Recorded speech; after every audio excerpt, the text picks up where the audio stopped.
Welcome to another wonderful edition of the Miami Herald's Dolphins In Depth podcast. I'm joined by my colleague Barry Jackson, and we're here to report on a very spirited, testy, I don't know what other words could I use to describe today's scrimmage that featured two fights, Barry.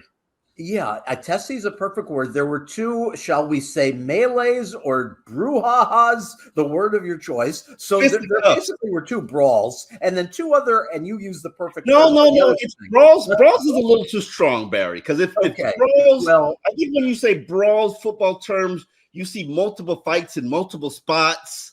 You see helmets getting swung, even though it's crazy to take off your helmet during a fight. There were just some fisticuffs. And it just so happened punches were thrown in the second one. Now tell everyone as best you know, and you were looking at this closely. It was on the far field, so no one knows for sure precisely who was involved, but there were two bigger ones and then two smaller incidents. One of the smaller incidents, it was amusing, Rondale Moore threw the ball at Elijah Campbell. Now, Campbell got under his skin. Unfortunately for Rondale Moore, he was later carted off with a leg injury. So that was one of two minor dust-ups. But the two bigger brawls, tell us about those. What led to those on the far field with the Dolphins defense and Falcons offense today? Yeah, the first was an edge player. Couldn't identify which one. While I was following it the whole way with the binoculars and can tell you that the fight was going to start. The tight end just refused to let go of the blocking. A lot of pushing and shoving.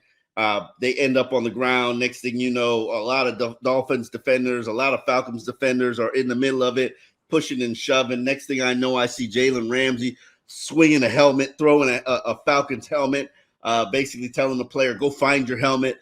It was interesting. And then the second one was at the end of a catch. I believe Ray McDowell, I can't remember which his name is. It's a Ray receiver. Falcons receiver. Yeah, Falcons receiver. He catches the ball, gets studded up, contact. They're pushing and shoving one another. Next thing you know, on the ground, another dust up. And then you get Raheem Morris, who gathers both teams. That's his side of the field, while Mike McDaniels is managing the offensive side of the field. And Raheem basically tells them, hey, guys, you got to cut it out. Because today, the Falcons and the Lions, they were both fined $200,000 apiece as a team and an organization. And the NFL sent out a memo, hey, we're going to do these joint practices, but this is a bad look for us. So let's cut all this fighting stuff out. It'll be interesting to see if there's going to be penalties from that. I don't know. I don't know what to expect. But afterwards, practice kind of got a little bit calm. But to me, it was about the defense consistently. And I saw Jalen Ramsey the whole time. Jalen Ramsey was testy, pushing people, setting the tone. And that's the kind of defense that he wants for his team. And Jalen has really stepped up from a leadership standpoint and sort of is demanding this. We are not going to be people who get pushed around in this league. And so that's what you're seeing right now in the practice field. They're trying to set the tone for this Dolphins team. No question. I was encouraged by the defense the last couple of days. We'll get to the offensive issues. It was a discouraging day for the offense. Inconsistent accuracy from Tua, which is uncharacteristic for him. Balls sailing, balls underthrown. There were some good plays, in particular by Jonnu Smith and by Julian Hill, who's really made a case for himself, and Malik Washington, the rookie fifth rounder, who's really come on. The other big headline from today was Dolphin center Aaron Brewer left with what appeared to be a hand injury. His snapping hand, his right hand, was examined by trainers. He went into the Baptist Health Medical Facility for a time, then came back out, but we're concerned about the possibility that he could miss time. We don't know, obviously, for sure. We don't know severity of it. The Dolphins are very guarded, as most teams are, with this type of information in August. But if he needs to miss any time, that's going to be problematic. Yeah, and it's going to be problematic because it impacts the rest of your offensive line. Whereas Liam Eichenberg, who today, before practice, Mike McDaniel talked about how important it was for Liam Eichenberg to settle in, not be the jack of all trades, not play filling at center, not filling at left guard. And keep in mind, Liam Eichenberg's played started games at every position on the Dolphins offensive line, but allow him the opportunity and time to settle in at right guard. And really the question was about, why does this coaching staff continue to have this level of confidence in Liam? Not only can contribute, produce, but then also improve whatever position he's playing. And that versatility we've had to utilize, for a multitude of different reasons, and he's found a way to be good at that. Well, the next step for him to find where his ceiling is as a player is in an offense that he knows forward and backwards, with all of the tools that he learned when you're starting at center for this offense, in terms of the calls and the different problem solving you have to do. For our team, it best serves us to really allow him that unique opportunity of stability and reps in one spot to see where his technique can go. That is for the Dolphins. We think that we'd be hard pressed to know exactly what that would be like, because he hasn't had that advantage necessarily based upon the last 2 years of the whole group. So, he's doing. The only thing I knew what to expect from Liam this year was that he was going to make improvements on a lot of little things that were going to be ultimately a big thing.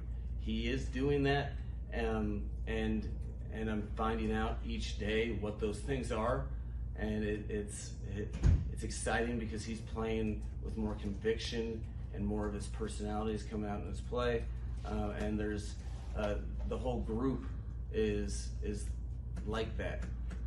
You talk about guys that have been here and new players.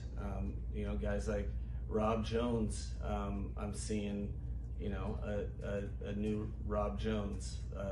There's a lot of quality play that's going on. Lester Cotton's doing a phenomenal job. We got a new player, Jack Driscoll, that's getting some reps in there, and they are all developing.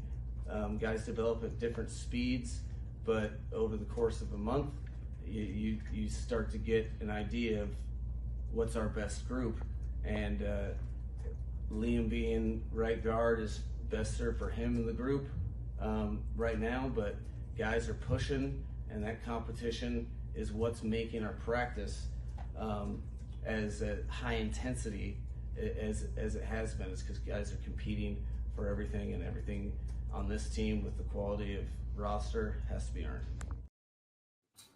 Yeah, Barry, do you imagine that? Everything has to be earned. And it's funny that Mike McDaniel says that, because I think only the guard spots are the open spots on the roster. Do you disagree here?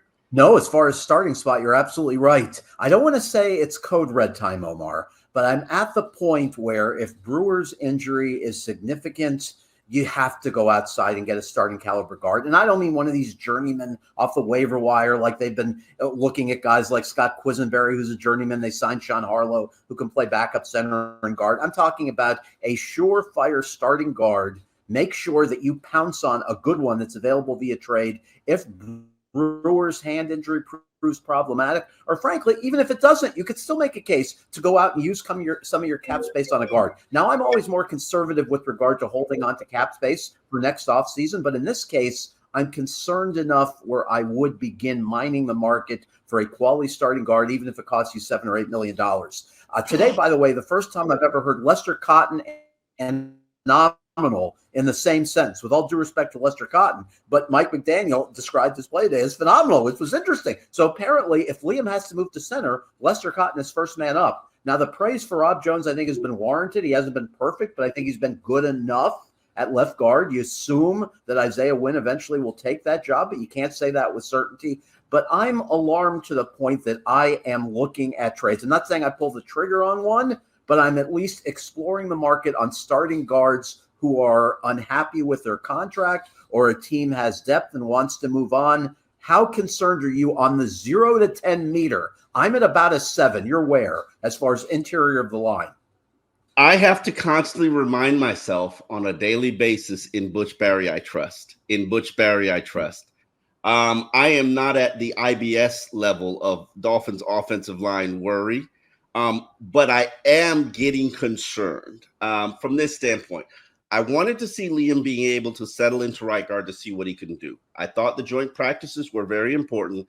As we covered in yesterday's podcast, I was not pleased with what I saw from the offensive line, particularly Liam Eichenberg. It just looked like Liam Eichenberg did not have the fight that I need. I need Liam Eichenberg to do a tutorial with Jalen Ramsey where, it's about the dog, it's about the fight, it's about the bark. And there's so many instances where I think Liam doesn't give his all or doesn't max out on what's available to him. And that's disheartening to see. I think it doesn't set a good tone for the offensive line. And I'm hoping that this is just training camp. And this is just, when it gets to the games, he's going to turn it on and he's going to be, a chihuahua out there. In terms of just bark. To me, I'm not concerned about his effort. See, I don't agree with you on the maximum effort thing, even though you know more about offensive line play than I'll ever know. But I think he's doing maximum effort. I just wonder, is he good enough physically at this level? Obviously, he was really good at Notre Dame to go 2.5 years without giving a sack. He's a competent, serviceable offensive lineman, but is he good enough physically? Does he have the dominant physical traits you need to be a very good starting guard in this league? As a center, he would probably be an adequate center. He's more of a number 2. Can he be a very good starting right guard? The jury is out, but he better prove it this year because it's a contract year. No, absolutely. This is a piss or get off the pot kind of situation for Liam. In terms of what you said, if I knew where Isaiah Wynn was, I would have a little bit more understanding and a comfort level. Because if Isaiah Wynn is, let's say, ready to go in 3 weeks, then I'm just moving Robert Jones over to right guard, and it is what it is. This is the best that we can do right now. I would not expend financial resources. I think that's one of the reasons why you see Connor Williams sign with Seattle Seahawks for a deal that could be worth up to $6 million. I don't think returning to Miami was ever really in play. Best of luck to him. I'll be watching to see whether or not that was a mistake in terms of judgment. I also would not feel comfortable with giving up a future asset, which means something higher than a 5th-round pick, for somebody who's going to patch my line. Now, if this is a player that's signed for under contract and he's not on the last year of his deal, or he's not drastically overpaid, or maybe we can restructure the contract. I know there's a Pittsburgh Steelers starting offensive guard that could potentially be dislodged from his team just because they drafted young players and they're ready and willing to move on to them. The question is, does it make sense for Miami? Is he the right scheme fit?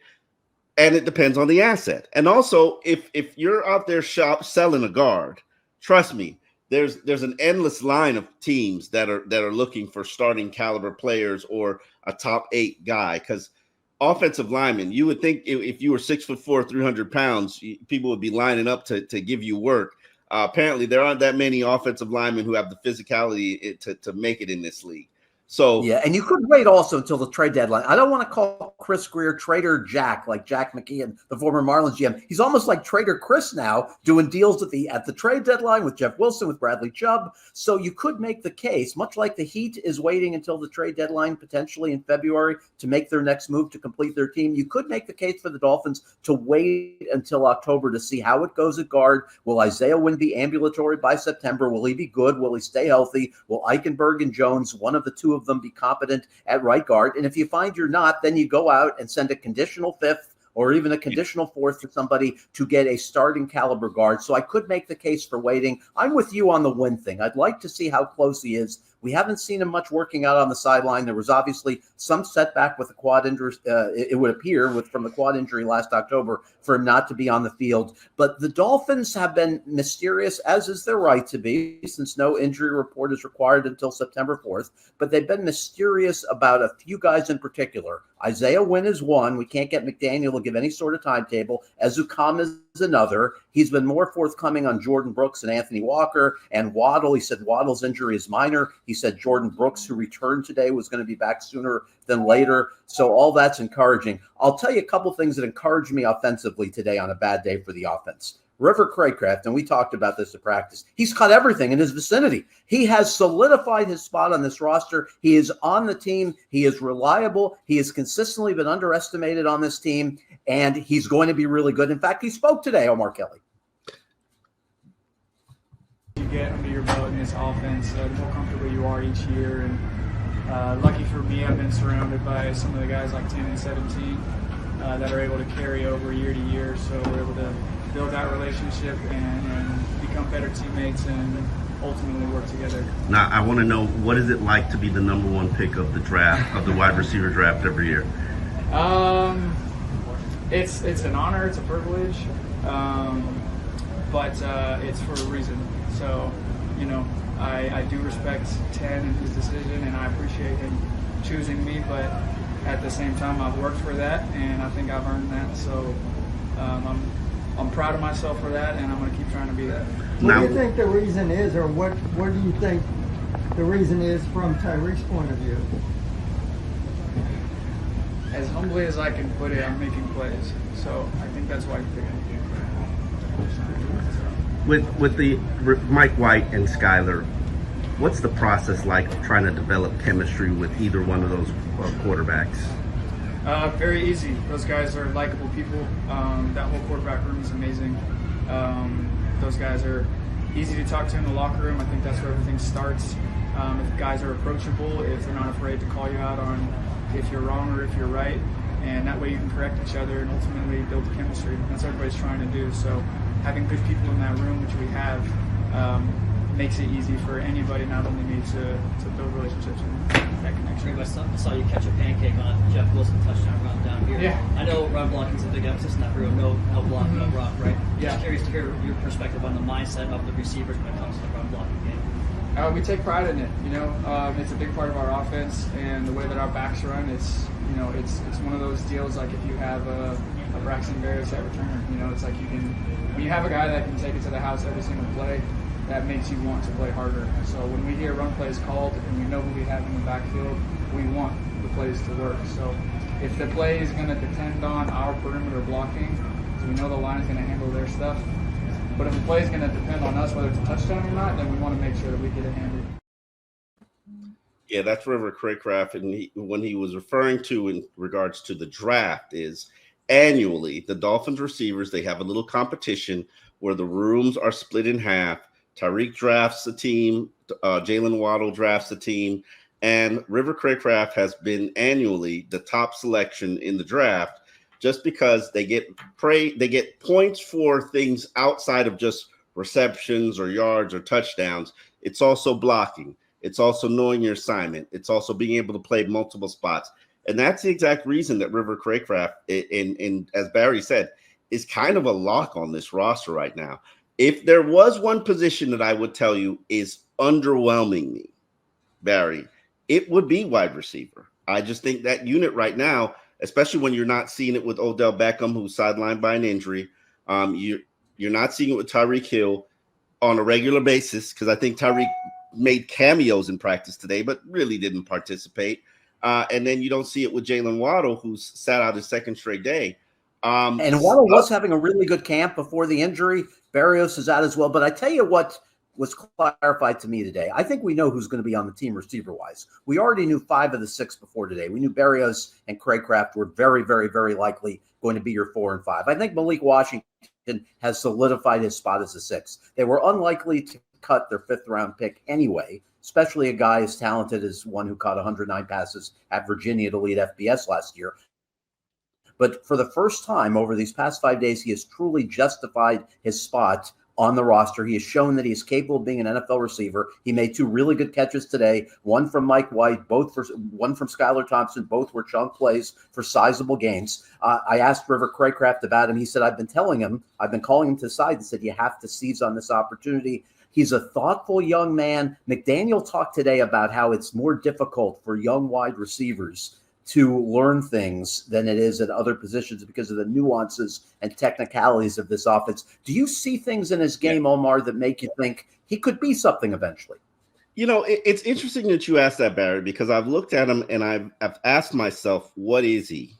And I look at him and I see him as a slot receiver. I see him as the understudy for Braxton Berrios. In time, eventually, his game will evolve. Now, that's not what's being asked of him right now initially, but I don't see a lot of separation from wide receivers. I don't necessarily see deep threat speed. You know who he reminds me of a little bit? He reminds me of Devon Bess. There just isn't a sensational amount of athletic ability that's there. There's no, he's small. He's the smallest wide receiver in the room, but he's not a blazer. There are probably 5 other receivers that are faster than him. I would probably tell you Eric Uzakama's faster than him. But there's a savviness to his route running that I like. I'm intrigued by. But as Mike McDaniel points out, and everybody knows, offensively, these guys, their heads are swimming. The language, the motions, the shifts, it's a lot. That's what makes it the number 1 offense in the league last year. I'm curious to see what happens when you have a healthy Eric Uzukama. Now, Uzukama's injury might allow him to be snuck onto the IR early in the season, and then when he gets healthy after dealing with what he's been dealing with, maybe you start to see get a better understanding. But right now, Malik Washington, can I say he's earned a spot on the 53-man roster? I would not say that. We got to see some better play in the exhibition season, and he's going to get a ton of time. So it'll be interesting to see how he performs in those games. And I had one more thing on receiver to add. Mike Harley, shout out to him. Nice young man, all-time leader in receptions at UM with 188. He worked out for the team this morning. He signed a contract today. Obviously a long shot to make the team, but nice to see a nice young man rewarded for his persistence. He was in Cleveland's camp as an undrafted free agent in 2022, has not played an NFL game. Dolphins worked out 4 guys today. All 4 of them were fairly obscure. Harley was the most well-known locally of the group. Demir Bird is a guy who worked out for him today. Dion Kane, we passed on those 2 for now. For those who asked me on Twitter, did the Dolphins work out Jarvis Landry or Michael Thomas or anyone of prominence? The answer is no. They're not looking for a well-known receiver to add to this room. They're just looking for a camp body. Give someone a chance, a long shot chance to stick or maybe make a practice squad, and that's what they're doing with Mike Harley. I want to bring up Julian Hill, Omar. Here's a guy who, to me, we know he can block. That was obvious last year. He's underrated as a receiver. We saw him with a long touchdown catch today from Tua. At Campbell, and obviously we're not talking about a major program, but at Campbell, he caught 38 passes for 659 yards and 5 touchdowns in his final season there in 2022. Caught 6 for 48 as a rookie last year. If you can get anything from him in the receiving game besides what he is as a blocker, then he's going to be a long-term NFL roster guy. To me, he's clearly your number 3 tight end behind Durham Smythe and Jonnu Smith. So I like what I've seen. Fortson had another drop today. He's had at least 3 in camp. Monday was his only good day in training camp. He got 5 passes on Monday. Tanner Connor, after a very good start to camp, been a little quieter in recent days. So do they even need to keep a 4th tight end with Fortson or Connor? I guess we'll see in preseason if any seizes the job, no? No, I definitely think you need a 4th tight end. I think this offense, the 2 tight end sets is kind of the bread and butter of this offense, or 1 tight end and a fullback. I'm starting to see Jonnu Smith come alive. I've seen a lot of the Jonnu Smith plays because they get called for Tanner Connor. And Tanner Connor was making them look pretty productive. Fortson doesn't pass the sniff test for me. I know what he looks like physically. I know where he comes from. I know he's got 5 seasons in Kansas City. I just don't see a tight end. I don't see a tight end.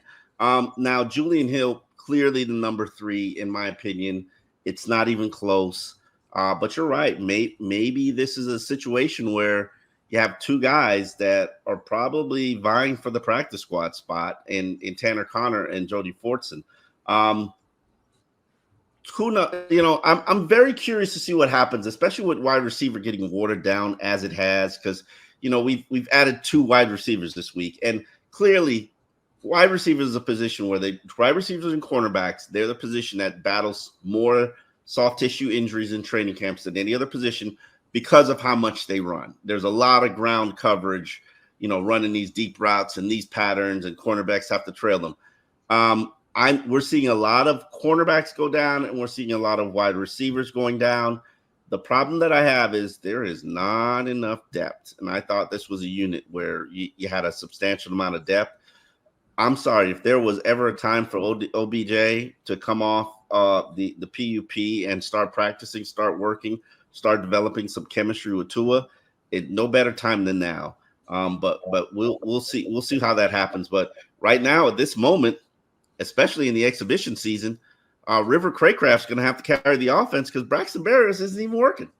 Right, and Waddle could be out for a few days with whatever it is that's minor, according to McDaniel, that's bothering him. One other offensive line thing I want to bring up today before we shift quickly over to defense. You made a point to me early in practice, which I thought was right on. You said, why in the world is Keon Smith getting the primary work with Teron Armstead, obviously not doing 11-on-11 work? Why was this not a day that we didn't see a ton more of Patrick Paul? I don't get it. I know they want to cross-train Keon Smith. He's been used to guard a lot. In fact, he's on the depth chart as the guard on the second team. But why not more Patrick Paul today? Don't get it. I don't know if you want to throw the rookies into this. Doesn't seem like a coaching staff that says, I'm throwing the rookies into the deep end of the pool, and we're going to see if they're going to sink or swim. This is, and I agree with this approach. Give the rookies a small dose. Give them enough on their plate so that if they eat everything, then okay, you put more on their plate. But right now, if you're struggling to eat everything, and keep in mind, this is Patrick Paul's first joint practice, so he doesn't know exactly what's coming from it. Not that I'm scared of any Falcons breaking him, but we see what happens when rookies have their confidence broken. It's never a good thing, or it's rarely a good thing. Like I'm watching, I agree. I think Keon Smith was given an opportunity to say, yes, I want my roster spot on this team. Did he answer sufficiently? Probably not. He's been here 2 years. Give him this opportunity because he doesn't get that much run in practice, but that left tackle spot is his spot. Well, we already know who plays left tackle right now. And they were giving Kendall Lamb an opportunity to work at right tackle. That he does that at least once a week. So I get it. And then when Kendall Lamb comes in, Keon gets the left guard spot. But why not give Patrick Paul that number one left guard opportunity? I guess they just feel like he's not ready for it. And who am I to say? I'm not Butch Barry. And as I continue to remind myself, in Butch Barry, I trust. Until proven otherwise. Yeah, until proven otherwise, in Butch Barry, I trust. Now, the one thing I will say, once shifting gears to the defense, I like the intensity. Today was a day where Calais Campbell was not practicing, and this is what happens when you have a 37-year-old vet. Jordan Poyer missed day 6, and his wife has informed us that is a thumb injury that's kept him out. Totally fine and understand that. Jordan Poyer is not a veteran where I need to see him out on the practice field. We also didn't see Javon Holland. It's a great opportunity for guys like Elijah Campbell and Nick Needham to step up, Saran Neal. I will tell you, I like what I've seen from Elijah Campbell. Marcus May, not so much. But safety is a position that's of concern to me. Right now, Justin Simmons is going to work out for who was it? Is it New Orleans? I know the Dolphins don't have a need there. I know they've got their starters in mind in terms of Javon Holland, but those tires would be tires that I'm kicking. I'm sorry. I don't care who's here. Those tires would be tires that I'm kicking because Justin Simmons is a very good, productive NFL player. But then I also want to bring up, I have not liked what I've seen from Saran Neal, number 33 at cornerback. And I only know his number because he's getting Noah Igbenogany treatment, which means anytime he's on the field, they're going after him. And then another guy, and I said this to you today, Barry, and I am a big fan of Nick Needham. Understand? Let me say this so that everybody, because his mother thinks I don't like him. and that couldn't be the truth. That couldn't be further from the truth. I've nicknamed him Superstar off an incident that happened his rookie season with Brian Flores trying to, downplay his success. So I call him Superstar. I am not seeing a make the 53-man roster performance from Nick Needham. And I'm thinking he makes it because of the versatility. If you put me on the spot, I would say yes, he sneaks onto it because of his ability to play both safety and nickel corner. I think is your number 2 nickel corner behind Kohu, who's had a good camp. The one thing that could put him at risk is if one of these rookie corners, if they feel like they just don't want to lose them, whether it's Jason Maitre, who I think's been the best. I know you like Isaiah Johnson. Johnson made 2 really good plays today. He's gaining steam. Storm Ducks had a couple of good plays. So it's conceivable if one of those 3 corners is absolutely extraordinary in preseason, maybe he stays ahead of Needham. So I think Needham makes it. I see where you're coming from. As far as Saran Neal is concerned, he played primarily special teams in Buffalo. I think it's unlikely he's going to play much corner here. So he was signed much like Cam Brown.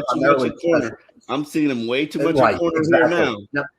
Now, Cam Brown, on the other hand, who is also a special teams player with the Giants, Saran Neal with Buffalo, Cam Brown's made a case to play defense. He's made a lot of plays, including a couple of more today. So one other thing I want to tell people on the secondary, since we're discussing that, Cam Smith, my goodness, missed a week with a lower body injury, a little more than a week, comes back Monday, re-injured on Tuesday. We don't know what body part it was, but he was frustrated he was injured. We didn't see him today. So this highly anticipated battle for the backup boundary job between Ethan Bonner, Cam Smith, some Kader Kohu, who's your first-team nickel, that hasn't materialized. Cam Smith just isn't healthy. So people are already whispering Cordray Tankersley, some of the bus. I don't want to do that to Cam Smith yet. It's only the beginning of his second year. He does have skills, but at some point we have to see him on the field, no? Yeah, but if he's not healthy, and that's the thing. When I saw him practicing yesterday, I was like, why is he practicing so soon? That's usually how guys re-aggravate things, and seemingly he re-aggravated things. I'm not ready to pull the plug on Cam Smith. Let's get him healthy. Let's see where he is. And as Anthony Weaver said, let's have him confident, because I think confidence is something that can be easily lost as rookies, and it's not hard to regain it. And to me, that's the fine line that you walk when you're talking about, hey, can we try Patrick Paul as a starter and left tackle today? Or, hey, let's take a look at Chop Robinson and with the first team unit. I watch Chop closely because everybody seems to think I'm missing the magic of Chop Robinson, and I'm not missing the magic of Chop Robinson. I see what he does well. It's a very unique skill set and a very unique trait.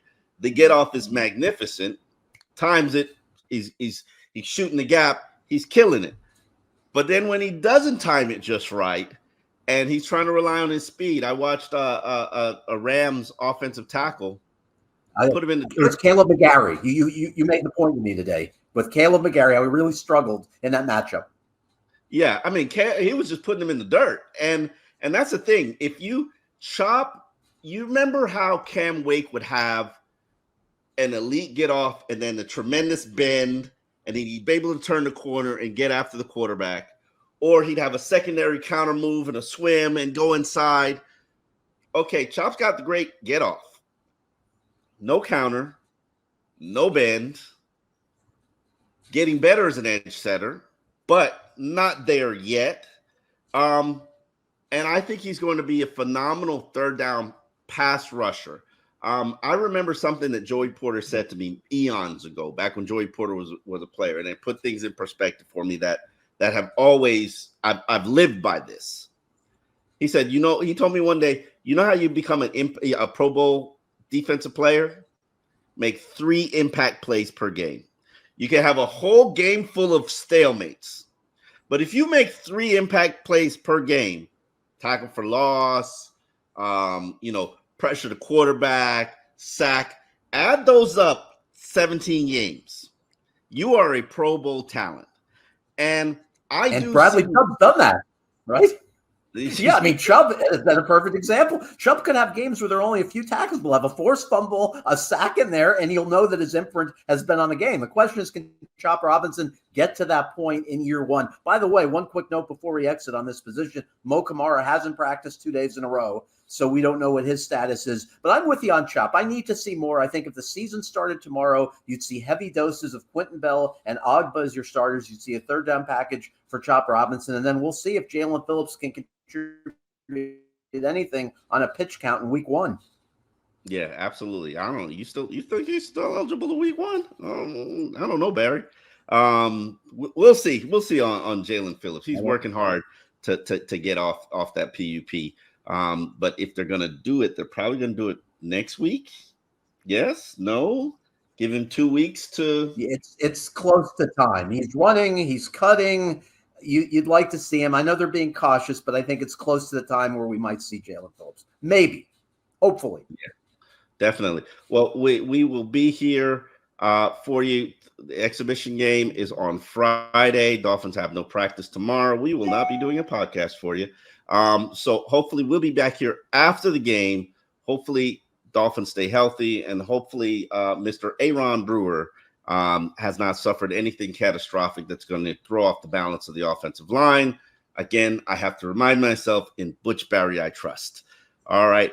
On that note, Miami Dolphins in Depth. Miami Herald's Dolphins in Depth. We're out.